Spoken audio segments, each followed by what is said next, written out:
Hello everyone, आज हम करेंगे chapter number 8 the circulatory system के सारे इंपॉर्टेंट टॉपिक्स। तो पहले हम स्टार्ट करेंगे यहाँ से, the need for transport inside the body. हम ये वाला क्वेश्चन इंपॉर्टेंट होता है, ये आता है।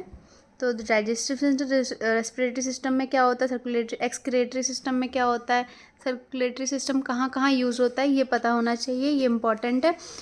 फिर fluids in our body, main 3 principal fluids होते हैं, ब्लड, टिश्यू फ्लूइड, लिम्फ, ये इंपॉर्टेंट है। डायग्राम्स तो बहुत इंपॉर्टेंट है, डायग्राम ये वाला और लेबलिंग के साथ। फिर यहाँ से एक रीजनिंग क्वेश्चन आ सकता है, यहाँ से ये वाला बॉक्स जो है कि हमेशा आर्टरीज को रेड और वेन्स को ब्लू क्यों दिखाया जाता है, तो ये एक इम्पॉर्टेंट क्वेश्चन आ सकता है। उसके बाद क्लोज्ड ब्लड सर्कुलेटरी सिस्टम और ओपन ब्लड सर्कुलेटरी सिस्टम में क्या डिफरेंस होता है और ये कहाँ मिलता है। क्लोज ब्लड सर्कुलेटरी सिस्टम हमारे मैमल्स और ह्यूमंस में होता है, और ओपन ब्लड सर्कुलेटरी सिस्टम जो होता है वो हमें इंसेक्ट्स में देखने को मिलता है। तो इनका डिफरेंस आपको पता होना चाहिए। उसके बाद हमारे पास आता है नॉन सर्कुलेटिंग फ्लूइड क्या होता है, ये डेफिनेशन आपको आनी चाहिए, और कौन कौन से होता है, कहाँ कहाँ प्रेजेंट होते हैं, ये वाला इंपॉर्टेंट है। फिर प्रॉपर्टीज़ ऑफ ब्लड भी इम्पॉर्टेंट है, ब्लड का कलर कहाँ से आता है, उसके बाद वॉल्यूम कितनी होती है, फिर टेस्ट कैसा होता है। उसके बाद है हमारे पास फंक्शंस ऑफ ब्लड। हमारे 2 फंक्शन होता है ब्लड का, एक प्रोटेक्शन में हेल्प करता है और दूसरा ट्रांसपोर्ट में। तो देखेंगे अब ट्रांसपोर्ट और प्रोटेक्शन कहाँ कहाँ करता है। ट्रांसपोर्ट बाय ब्लड, क्या क्या ट्रांसपोर्ट करता है हमारा blood, digestive food, oxygen, carbon dioxide, excretory material, hormones और डिस्ट्रीब्यूशन ऑफ हीट, ये सब करता है, ये इंपॉर्टेंट है। ये और ये वाले जो इक्वेशंस है इनको लिखना ही इंपॉर्टेंट है, ये सारे फंक्शंस इम्पॉर्टेंट है। फिर प्रोटेक्शन में क्या, प्रोटेक्शन बाय ब्लड क्या करता है, क्लॉट फॉर्म करता है, तो लॉस ऑफ ब्लड को रोक देता है और डिसीज कॉजिंग जर्म्स की एंट्री रोक देता है, तो ये पता होना चाहिए। इसमें भी 3 फंक्शन है हमारे, तीनों आने चाहिए। फिर आता है कॉम्पोजिशन ऑफ ब्लड, प्लाज्मा और सेलुलर एलिमेंट्स, ये पता होना है, इम्पॉर्टेंट है। प्लाज्मा में हमें क्या क्या प्रेजेंट होता है और कितना कितना प्रेजेंट होता है, ये भी याद होना चाहिए, इम्पॉर्टेंट होता है, आपको प्रॉपरली ये लिखना पड़ेगा तभी मार्क्स मिलेगा। उसके बाद ये जो हाईलाइटेड है ये सब आना चाहिए, सब आपको पढ़ना है। सीरम की डेफिनेशन क्या होते हैं, सीरम क्या होता है पता होना चाहिए। फिर सेलुलर एलिमेंट्स में red blood cell, white blood cell, blood platelets, ये आना चाहिए, और इनको क्या बोला जाता है ये भी। उसके बाद हमारे पास है रेड ब्लड सेल का स्ट्रक्चर, और यहाँ से क्वेश्चंस आते हैं कि बाइकॉनकेव स्ट्रक्चर क्यों होता है, बाइकॉनकेव शेप के क्यों होते हैं, स्मॉल साइज़ क्यों होता है, क्वेश्चन आते हैं इसमें। तो क्या हेल्प करता है इसका स्मॉल साइज़, ऐसा। और कॉनकेव क्यों होता है उसका सरफेस, क्योंकि surface area, large surface area मिलता है, मतलब ये सब आना चाहिए। तो ये रीजनिंग में आ जाता है, ये इम्पॉर्टेंट है, ठीक है। उसके बाद है हमारे पास कि हाँ, ह्यूमन एडल्ट मेल में कितने आरबीसीज होते हैं, एडल्ट फीमेल में कितने आरबीसीज होते हैं, ये इंपॉर्टेंट है, ये आपको पता होना चाहिए।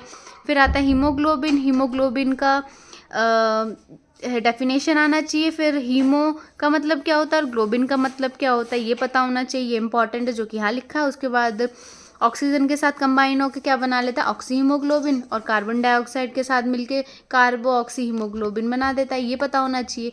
और इस वाले पैराग्राफ में एक इम्पॉर्टेंट क्वेश्चन आता है हमारे पास, ये sleeping near burning furnaces in small rooms without ventilation can result in carbon monoxide poisoning and may even cause death, क्यों, वाई वाला क्वेश्चन ये आता है, ये रीजनिंग क्वेश्चन में आता है वाई वाले क्वेश्चन में, तो ये वाला इंपॉर्टेंट है पैराग्राफ।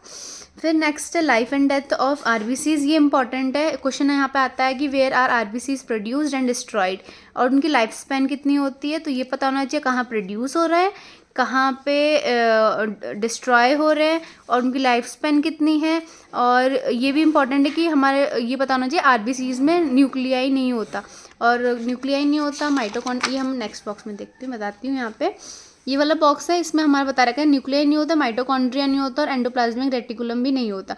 तो यहाँ पे ये पढ़ना है आपको, ये पूरा पढ़ना है, ये बहुत इंपॉर्टेंट है, इनमें से क्वेश्चन आते हैं। ये वाला पार्ट, क्यों नहीं होता माइटोकॉन्ड्रिया, क्यों नहीं होता एंडोप्लाज्मिक रेटिकुलम, और क्यों नहीं होता न्यूक्लियस, ये सब रीजनिंग में आता है, ये इंपॉर्टेंट बॉक्स है, ये पढ़ना है आपको।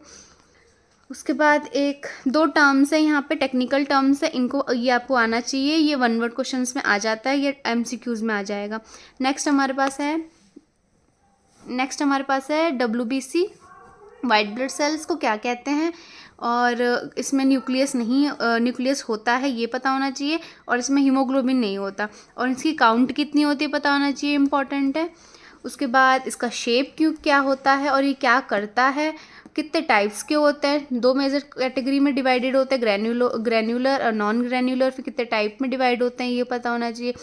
ये वाला बॉक्स है, इसमें सब कुछ दे रखा है, ग्रैन्युलर और फिर नॉन ग्रैन्युलर, फिर कितने टाइप में डिवाइडेड है, फिर उसके फंक्शंस, उसके फीचर्स और कहाँ प्रोडक्शन होते हैं, ये वाला बॉक्स बहुत इंपॉर्टेंट है, ये आ जाता है।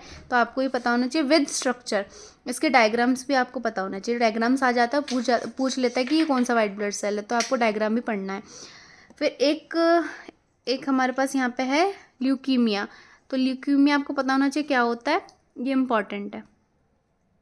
फिर हमारे पास यहाँ पे फंक्शंस ऑफ ल्यूकोसाइट, WBCs का, तो यहाँ पे आपको पता होना चाहिए फेगोसाइटोसिस क्या होता है, इन्फ्लामेशन क्या होता है, और फंक्शन ऑफ एंटीबॉडीज़ क्या होता है। इसमें बस आप 2-3 लाइन पढ़ लेना और 2-3 लाइन पता होना चाहिए, जैसे ये हाईलाइटेड वर्ड्स है ना, ये ज़रूर मेंशन कर देना, पस क्या होता है तो ये कर देना, आपको मार्क्स मिल जाएगा। तो इसको ज़्यादा डिटेल में मत पढ़ना, पर इतना पढ़ लेना कि आप लिख सको, तो मार्क्स मिल जाएगा। उसके बाद हमारे पास है ये वाला बॉक्स को रीड कर लेना। यहाँ पे कुछ टेक्निकल वर्ड्स है, टॉक्सिन्स, एंटीबॉडीज एंड टर्म्स है कुछ, ये वन वर्ड क्वेश्चन में आ सकता है, तो रीड कर लेना, ज़्यादा इंपॉर्टेंट नहीं है पर रीड कर सकते हो। उसके बाद हमारे पास है प्लेटलेट्स क्या बोलते हैं, थ्रोम्बोसाइट्स बोलते हैं, क्या होता है, काउंट्स क्या होती हैं पता होना चाहिए, और फिर उसके बाद शेप, फिर कहाँ प्रोड्यूस होता है, कहाँ डिस्ट्रॉय होता है, क्या लाइफ स्पैन होती है, ये सब अंडरलाइन किया मैंने, ये पता होना चाहिए। फिर साइट ऑफ इंजरी में क्या फंक्शन होता है, मेन फंक्शन उसका क्या होता है, ये साइट ऑफ इंजरी में क्या करता है ये पता होना चाहिए। प्रोग्रेस चेक आपको हर चैप्टर का करना है, प्रोग्रेस चेक बहुत इंपॉर्टेंट है, उसमें से क्वेश्चंस आते हैं। देन नेक्स्ट है functions of platelets, function of RBC, function of WBC और फंक्शन ऑफ प्लेटलेट्स, ये इंपॉर्टेंट है। तो ये जो हाईलाइटेड वर्ड्स है इनको आपको मेंशन करना ही करना है पेपर में, तभी मार्क्स मिलेगा। नेक्स्ट ये डायग्राम, उसके बाद ये वाला बॉक्स, ये बहुत इंपॉर्टेंट, वेरी इंपॉर्टेंट। अगर आपको पूरा प्रोसेस नहीं लिखना क्लोटिंग का तो बस ये डायग्राम बना दोगे, आपको फुल मार्क्स मिल जाएंगे। नेक्स्ट हमारे पास है blood transfusion and blood groups में एंटीजन क्या होता है, एंटीबॉडी क्या होता है, ये पता होना चाहिए। उसके बाद हमारे पास है ये वाले बॉक्स को पढ़ लेना, कहाँ पे हम किसको कौन सा एंटीजन होता है, कौन से ब्लड ग्रुप का कौन से एंटीबॉडीज़ होते हैं प्लाज्मा में, ये पढ़ना है आपको। ABO सिस्टम, बस ये पता होना चाहिए कि ABO सिस्टम में क्या होता है। जैसे ABO सिस्टम में बता रखा है 4 टाइप्स होते हैं, ब्लड ग्रुप होता है AB एंड O, फिर उनमें कौन कौन से एंटीजन होता है, फिर कौन कौन से एंटीबॉडीज़ होते हैं, बस इतना ABO सिस्टम में इतना ही जानना है। उसके बाद जैसे यहाँ पे देखा यूनिवर्सल डोनर कौन सा होता है ये पता होना चाहिए, यूनिवर्सल रेसिपिएंट कौन सा होता है ये पता होना चाहिए, कंपैटिबिलिटी पता होना चाहिए, कौन किसको ब्लड दे सकता है नहीं दे सकता, जैसे कि वाला बॉक्स में सब कुछ लिखा है ये होना चाहिए। ये ज़्यादा मुश्किल नहीं है, बस आप एक बार रीड करोगे तो समझ आ जाएगा, तो ठीक है ये देख लेना। फिर RH सिस्टम क्या होता है, RH सिस्टम ज़्यादा इंपॉर्टेंट नहीं, इसमें जो इम्पॉर्टेंट है वो ये वाला यहाँ से क्वेश्चन आता है, RH फैक्टर इन प्रेगनेंसी, ये बहुत इंपॉर्टेंट है, ये पढ़ लेना कि प्रेग्नेंट वुमेन जो होती है जो RH पॉजिटिव हो, RH नेगेटिव होती है और उसका जो चाइल्ड होता है वो अगर RH पॉजिटिव होता है तो क्या होता है, हमें क्या करना पड़ता है, जो प्रोसेस होता है यहाँ पे लिखा है, तो ये इंपॉर्टेंट है, ये इसे पढ़ लेना। नेक्स्ट हमारे पास है ब्लड सर्कुलेटरी सिस्टम में क्या क्या होता है, हमारा हार्ट होता है, ब्लड होता है, ब्लड वेसल्स होता है। ब्लड वेसल्स में आर्टरीज, वेन्स और कैपिलरीज होता है। हार्ट की location important, very important, mark कर लेना ये वाला, वेरी इंपॉर्टेंट लोकेशन, बिल्कुल ये पूरा इतना पैराग्राफ लिखना ही लिखना है, तभी पूरे मार्क्स मिलेंगे, वेरी इंपॉर्टेंट ये होता है ये। उसके बाद कवरिंग पेरिकार्डियम होती है, पेरिकार्डियल फ्लूइड होता है जो कि इम्पॉर्टेंट है, ज़्यादा मुश्किल नहीं है, बिल्कुल आप देखोगे बिल्कुल मुश्किल नहीं है ये, बस क्या याद रखना है कि डबल वॉल्ड मेम्ब्रेन कवरिंग होती है जिसे बोलते हैं पेरिकार्डियम, और उसको लुब्रिकेट करने के लिए एक पेरिकार्डियम कवरिंग होती है और जो लुब्रिकेट करती है पेरिकार्डियम लेयर को वो होता है पेरिकार्डियल फ्लूइड, और वो क्या हेल्प करता है, फ्रिक्शन रिड्यूस करता है ड्यूरिंग हार्ट बीट। तो ये इजी है, अब बहुत इजी है ये, आप एक बार पढ़ लेना याद हो जाएगा। उसके बाद हमारे पास आता है डायग्राम हार्ट का, जो बहुत इंपॉर्टेंट है। सारी लेबलिंग याद करनी है, सारी सब डायग्राम के साथ सब लेबलिंग पता होनी चाहिए। फिर चेम्बर्स ऑफ हार्ट आता है, स्ट्रक्चर ऑफ हार्ट बहुत इंपॉर्टेंट है, तो चेम्बर्स पता होना चाहिए, वेंट्रिकल, ऑरिकल, आर्ट्रिया सब पता होना चाहिए। और हाँ, यहाँ से एक और रीजनिंग क्वेश्चन आता है इस वाले, यहाँ से बहुत इंपॉर्टेंट क्वेश्चन है, why ventricles have thicker muscular walls. तो ये वाला यहाँ पे आंसर है, because they have to pump blood to long distances. तो ये इंपॉर्टेंट क्वेश्चन है यहाँ पे। उसके बाद blood vessels entering the heart, blood vessels leaving the heart, ये लिख देना, ये इंपॉर्टेंट है। उसके बाद नेक्स्ट आता है हमारे पास ये वाला डायग्राम, जिसमें सारे सुपीरियर वेना केवा वगैरह, आर्टरी, वेन्स, ये मार्क्ड है, तो ये भी पता होना चाहिए, ये भी इंपॉर्टेंट है। फिर आता है हमारे पास कोरोनरी आर्टरीज क्या होता है, मायोकार्डियल इंफ्रैक्शन क्या होता है, एंजाइना पेक्टोरिस क्या होता है, इस सब की डेफिनेशन आपको पता होनी चाहिए, बहुत इंपॉर्टेंट है, ये आता है। उसके बाद हमारे पास आते हैं वॉल्स, जो कि बहुत इंपॉर्टेंट है, सारे वॉल्स पता होना, ट्राइकस्पिड वॉल, उसके बाद ये सारा बाइकस्पिड वॉल, ये सब पता होना चाहिए क्या होता है, ये बहुत इंपॉर्टेंट है। इनकी डेफिनेशन, ये सब कहाँ लोकेशन होती है, कहाँ प्रेजेंट होता है, क्या होता है, ये पता होना चाहिए। उसके बाद हमारे पास आता है यहाँ पे आर्टरियल सिस्टोल, वेंट्रिकुलर सिस्टोल, ये डायग्राम इंपॉर्टेंट है, सारे डायग्राम इंपॉर्टेंट है इसमें, तो डायग्राम इंपॉर्टेंट है। और ये यहाँ डिफरेंस आता है, डिफरेंस याद कर लेना, बहुत इंपॉर्टेंट है। नेक्स्ट है circulation of blood in the heart, circulation कहाँ, हाँ ये पता होना चाहिए, पूरा प्रोसेस कहाँ से कहाँ जाता है, कहाँ से फिर किधर ब्लड होता है, फिर कहाँ पे रिलैक्सेशन होता है, कहाँ डायलेशन होता है, फिर कहाँ कॉन्ट्रैक्शन होता है, ये पढ़ लेना, ये आता तो नहीं है पर पता होना चाहिए सारा पूरा प्रोसेस। फिर हार्ट बीट में इसमें एक क्वेश्चन आता है जो बहुत इंपॉर्टेंट है, describe the heart beat in human. तो इसमें आपको पूरा स्टेप्स के साथ समझाना पड़ेगा, सिस्टोल डायस्टोल क्या होता है। उसके बाद ये जो टाइमिंग है, time period 0.15 second, 0.30 second systole होता है, तो ये पता होना चाहिए, इंपॉर्टेंट है। कार्डियक साइकिल क्या होता है पता होना चाहिए। लब साउंड कब आता है, किस वॉल्व के क्लोजर से लब साउंड आता है, किस वॉल्व के क्लोजर से डब साउंड आता है, ये पता होना चाहिए, वेरी इंपॉर्टेंट। नेक्स्ट हमारे पास है पेसमेकर भी बहुत इंपॉर्टेंट है। पेसमेकर कहाँ प्रेजेंट होता है, किधर प्रेजेंट होता है, उसकी लोकेशन बहुत इंपॉर्टेंट है, और क्या करता है ये भी इंपॉर्टेंट है। फिर प्रोग्रेस चेक करना ही करना है। उसके बाद the blood vessels, characteristics of artery, characteristics of when और कैरेक्टरिस्टिक्स ऑफ कैपिलरी, ये तीनों ये आना चाहिए। और ये डायग्राम वेरी इंपॉर्टेंट डायग्राम, ये वाला, तो ये वाला हो गया कैरेक्टरिस्टिक्स सबके, ये इंपॉर्टेंट है। Then functions of capillaries important है। फिर आता है difference between arteries and veins, ये पूरा बॉक्स इंपॉर्टेंट है। नेक्स्ट हमारे पास है ये पल्मोनरी सर्कुलेशन और सिस्टमिक सर्कुलेशन में डिफरेंस क्या होता है, इसमें ये डिफरेंस आता है। हेपेटिक पोर्टल सिस्टम क्या होता है, हेपेटिक पोर्टल वेन क्या होता है, थोड़ा बहुत पता होना चाहिए, ये डिफाइन में आ जाता है। हेपेटिक पोर्टल वेन क्या होता है या हेपेटिक पोर्टल सिस्टम में क्या होता है, तो 2 मार्क्स क्वेश्चन में आते थे, तो 2 मार्क्स के हिसाब से आपको इतना पता होना चाहिए क्या होता है। फिर ये वाला, ये बॉक्स जो दे रखा है, blood vessels entering the heart, blood vessels leaving the heart, very important, ये आता है। फिर इधर लिवर, इधर किडनी, ये सब पता होना चाहिए। देन पल्स क्या होता है, ये वाला बॉक्स याद कर लेना बस। देन ब्लड प्रेशर क्या होता है, हाइपरटेंशन क्या होता है, सिस्टोलिक प्रेशर, डायस्टोलिक प्रेशर क्या होता है। फिर ये इंस्ट्रूमेंट कौन सा इंस्ट्रूमेंट यूज़ होता है, सिस्मोमैनोमीटर यूज़ होता है, जैसे कि पता है हमें, तो इसकी स्पेलिंग्स अच्छे से याद कर लेना। कई बार ऐसा होता है कि आपको पता होता है आंसर पर स्पेलिंग मिस्टेक हो जाती है, तो मार्क्स नहीं मिलेंगे, तो ये पता होना चाहिए। Then tissue fluid and lymph, tissue fluid का डेफिनेशन और लिम्फ का डेफिनेशन पता होना चाहिए।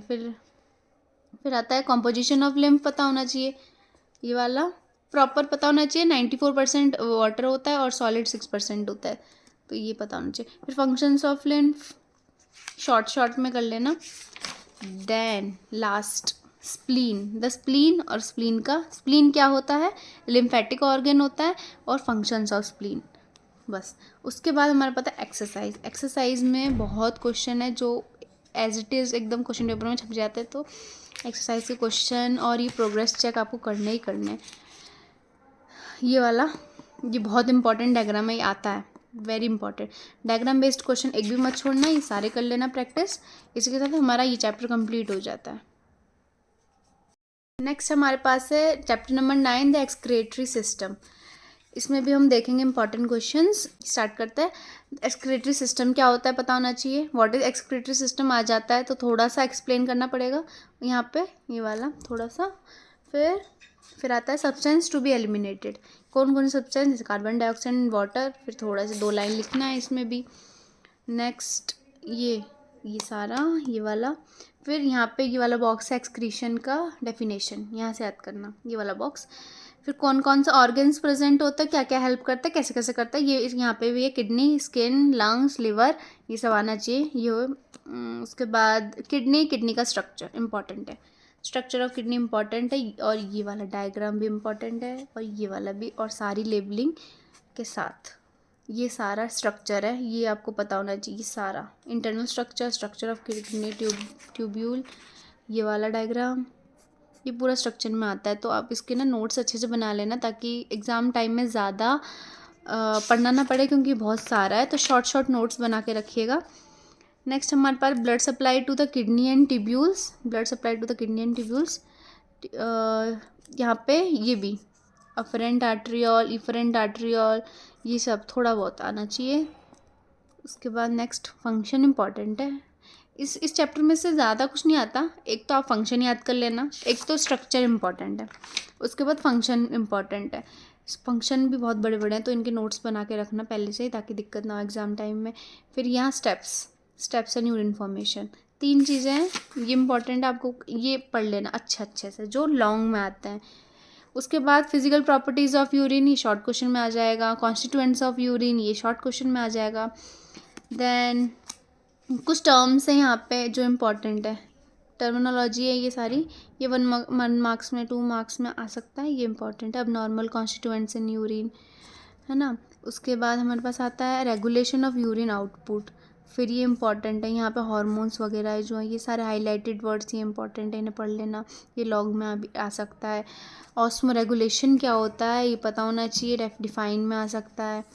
उसके बाद नेक्स्ट हमारे पास, हाँ, ये वाला क्वेश्चन है, एक इंपॉर्टेंट क्वेश्चन है यहाँ पे, वाई वाला। We urinate fewer times in summer than in winter and the urine passed is generally thicker, why. तो यहाँ पे यहीं पे रीज़न दे रखा है, ये वाला ना, यहाँ पे रीज़न दे रखा है। यहाँ का क्वेश्चन भी यहीं, आंसर भी यहीं पे। ये इंपॉर्टेंट क्वेश्चन है, वाई वाले में आता है। उसके बाद डायलिसिस क्या होता है आ सकता है, व्हाट इज़ डायलिसिस, और किस कंडीशन में हम डायलिसिस देते हैं, ये वाला। उसके बाद ये वाला बॉक्स समरी है, देख लेना एक बार। बस हमारे पास ये चैप्टर ख़त्म हो गया। इसमें 2-3 चीज़ें इंपॉर्टेंट है, उसे अच्छे से कर लेना। बाकी छोटा सा चैप्टर है हमारे पास ये। उसके बाद हमारे पास ये डायग्राम बेस्ड क्वेश्चन है इस वाले पेज पे, ये इंपॉर्टेंट होते हैं। डायग्राम बेस्ड क्वेश्चन बोल रही हूँ, बहुत इंपॉर्टेंट है। बायो में ज़्यादातर डायग्राम बेस्ड क्वेश्चन ही आते हैं, और लॉन्ग में आते हैं ये। तो आपको एक भी डायग्राम नहीं छोड़ना। एक्सरसाइज में जितने भी डायग्राम बेस्ड क्वेश्चन है वो सब करने ही करने। इसके साथ हमारा ये वाला चैप्टर भी ख़त्म होता है। अब हम देखेंगे chapter number 10 the nervous system. सबसे पहले हमारे पास क्वेश्चन आएगा the need for nervous system, ये इंपॉर्टेंट है। नर्वस सिस्टम क्यों इंपॉर्टेंट होता है, ये 4 पॉइंट्स हाईलाइटेड वाले। ये नेक्स्ट है स्ट्रक्चर ऑफ न्यूरॉन, इंपॉर्टेंट है, वेरी इंपॉर्टेंट। पूरा डायग्राम के साथ आपको याद होना चाहिए। ये यहाँ से स्टार्ट है, उसके बाद ये पूरा ये वाला, उसके बाद ये diagram,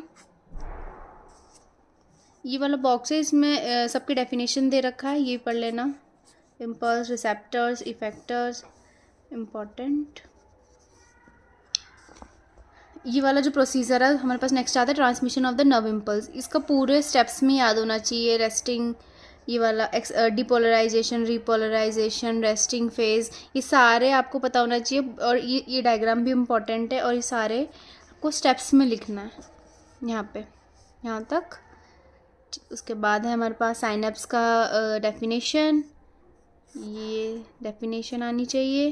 then types of neurons, सब ये सारा इम्पॉर्टेंट। फिर नर्व का यहाँ पे एक बॉक्स में डेफिनेशन दे रखा है, ये इम्पॉर्टेंट है। और उसके बाद ये काइंड्स ऑफ नर्व्स,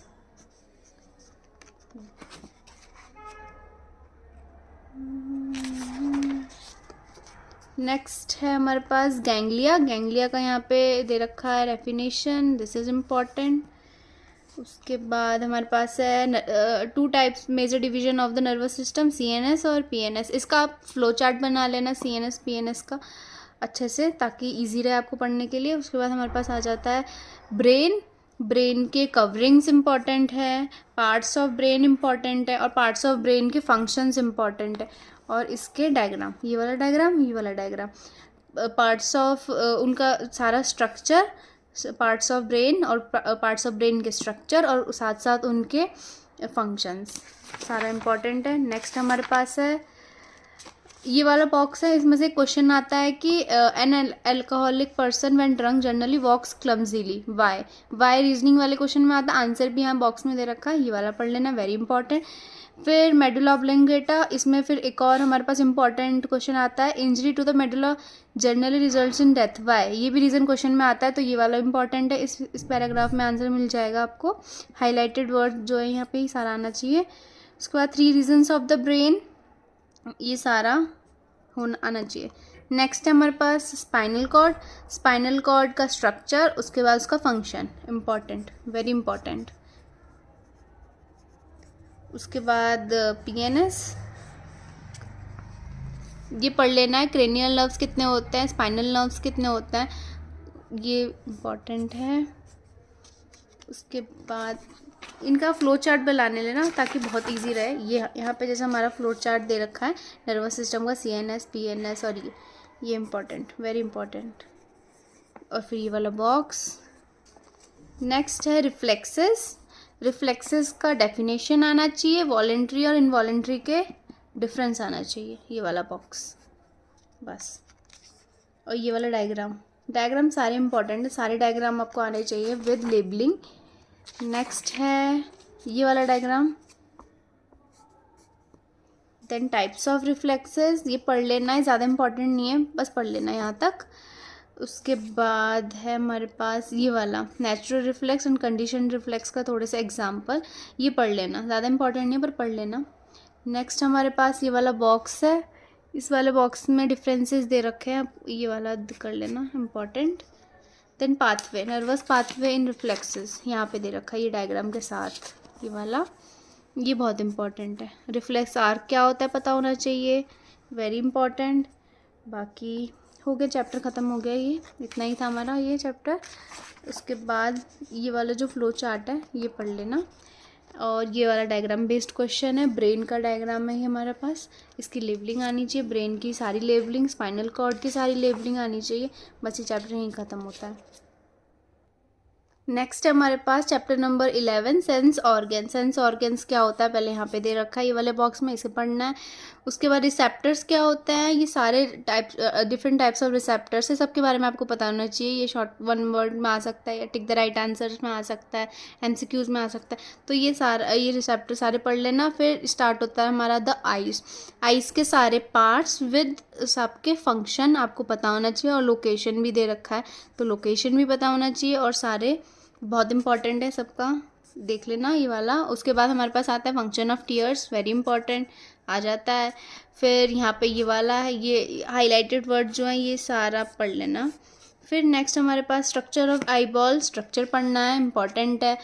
और विद डायग्राम, डायग्राम बहुत इंपॉर्टेंट आएगा, और सारी लेबलिंग पता होना चाहिए। डायग्राम आ जाएगा, आपको लेबल करने के लिए बोल दिया जाएगा, और फिर ऐसा बोल दिया जाएगा कि इस वाले पार्ट की फंक्शन बताओ, इस वाले पार्ट का फंक्शन बताओ, तो आपको सारे पार्ट्स का फंक्शन पता होना चाहिए, डायग्राम पता होना चाहिए, और सारी लेबलिंग पता होनी चाहिए। नेक्स्ट हमारे पास है ये वाला बॉक्स इंपॉर्टेंट है, ये तो सारा स्ट्रक्चर में आ जाता है, तो आप पढ़ लेना, सबका यहाँ पे फंक्शंस दे रखा है हर पार्ट का, तो ये आप पढ़ लेना। और फिर ये बॉक्स है जो कि इम्पॉर्टेंट है।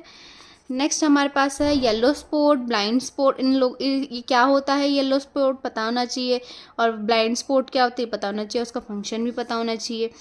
फिर हमारे पास आता है चैम्बर्स, चैम्बर ऑफ द आई, कितने चैम्बर होते हैं, कौन कौन से चैम्बर होते हैं और इनके क्या फंक्शन होते हैं, ये पता होना चाहिए। नेक्स्ट हमारे पास ये ज़्यादा इंपॉर्टेंट नहीं है, हाउ डू वी सी, ये आप बस एक बार पढ़ लेना और ज़्यादा इसमें कुछ है नहीं इम्पॉर्टेंट। नेक्स्ट है हमारे पास लाइट एंड डार्क एडेप्टेशन। इसमें एक क्वेश्चन बहुत, ये वाला पार्ट जो है ये हाईलाइटेड है, ये सब पढ़ लेना, ये इंपॉर्टेंट होता है। बाकी हमारे पास यहाँ पे एक क्वेश्चन आता है वाई वाला, when a person with dark adapted eyes moves to a brighter lighted area as in coming out of the cinema hall after the noon show we experiences a dazzling effect for a short period by. तो ये वाला reason question है यहाँ का, इसका answer यहाँ पे दे रखा है, ये आप पढ़ लेना, ये क्वेश्चन आ सकता है रीजनिंग में। उसके बाद हमारे पास है कुछ डिफेक्ट्स हैं आई के, ये पढ़ लेना, ये इंपॉर्टेंट है, ये सारे डिफेक्ट्स इंपॉर्टेंट है। यहाँ दे रखा है 1 2 3 4 डिफेक्ट दे रखे हैं, ये पढ़ लेना। और इन सब के डायग्राम भी पता होना चाहिए, डायग्राम्स बहुत इंपॉर्टेंट होता है, आपको ड्रॉ करना पड़ेगा तभी आपको मार्क्स मिलेगा, नहीं तो आपको मार्क्स नहीं मिलेंगे इसमें। नेक्स्ट है ये 5th 6th 7 8 9 डिफेक्ट्स दे रखे हैं, आपको सब पढ़ लेना अच्छे से। नेक्स्ट हमारे पास आता है ईयर्स के भी सारा पूरा स्ट्रक्चर और स्ट्रक्चर के साथ डायग्राम के साथ सारी लेबलिंग के साथ साथ सबका फंक्शन आपको पता होना चाहिए। जैसे ये डायग्राम में इसके सारे फंक्शंस पता होना चाहिए, सारे लेबलिंग्स पता होनी चाहिए। डायग्राम आ जाएगा, आपको लेबल करने के लिए दे दिया जाएगा, या डॉट ऐसा भी आ सकता है कि draw the diagram of year, और उस सब पार्ट का फंक्शंस एक्सप्लेन करो, तो सबका फंक्शन आना चाहिए, स्ट्रक्चर्स आपको अच्छे से पता होने चाहिए। फिर पार्ट्स ऑफ ईयर यहाँ पे दे रखा है, आउटर ईयर में कौन सा पार्ट आता है, मिडल ईयर में कौन कौन से पार्ट होते हैं, इनर ईयर में कौन कौन से पार्ट होते हैं। फिर हियरिंग में क्या होता है, पूरा प्रोसेस, वेरी इंपॉर्टेंट, ये आता है। फिर बैलेंसिंग में कैसे हेल्प करता है, ये वाला इंपॉर्टेंट है, ये आएगा यहाँ पूरा। देन नेक्स्ट ये चैप्टर ख़त्म हो जाता है। उसके बाद हमारे पास इसके डायग्राम बेस्ड क्वेश्चन है एक्सरसाइज में हमारे, ये बहुत इंपॉर्टेंट है, इन्हें एक भी मत छोड़ना, सारे कर लेना, यही क्वेश्चन सबसे ज़्यादा इंपॉर्टेंट होता है, ये क्वेश्चन ऐसे ही उठ के आ जाते हैं क्योंकि, ठीक है। उसके बाद ये चैप्टर हमारा ख़त्म हो गया। नेक्स्ट है हमारे पास chapter number 12 the endocrine system. The endocrine system में सबसे पहले आपको क्या करना है, एंडोक्राइन सिस्टम क्या होता है, एंडोक्राइन ग्लैंड कौन कौन से होते हैं पता होना चाहिए। उसके बाद डिफरेंस यहाँ पे सबसे पहले दे रखा है इस बॉक्स में, ये इंपॉर्टेंट है। नेक्स्ट हमारे पास जनरल प्रॉपर्टीज़ ऑफ हार्मोन्स के प्रॉपर्टीज़ दे रखे हैं, एंडोक्राइन ग्लैंड्स के नाम यहाँ दे रखे हैं, पता होने चाहिए। नेक्स्ट आपको ये पढ़ना है, ये वाला बॉक्स, इसमें बस आप ये वाले बॉक्स पढ़ लेना जो कि दे रखा है पेज नंबर 161 में एक बॉक्स दे रखा है, hormones for 4 major endocrine glands and their principal actions. ये वाला बॉक्स अच्छे से कर लेना, आपको पूरा चैप्टर अच्छे से याद हो जाएगा। बस इस चैप्टर में बस ये वाला बॉक्स अच्छे से करना है। और इस वाले पेज पे दे रखा है 160 पेज पे hormones of pituitary gland and their action, ये भी बहुत इंपॉर्टेंट है। और ये नेगेटिव फीडबैक वाला, तो आपको ये 3 बॉक्स कर लेना है अच्छे से, तो आपको पूरा चैप्टर कवर हो जाएगा इसी में। नेक्स्ट हमारे पास एक्सरसाइज आ जाती है। एक्सरसाइज में डायग्राम बेस्ड क्वेश्चन है, ये वाला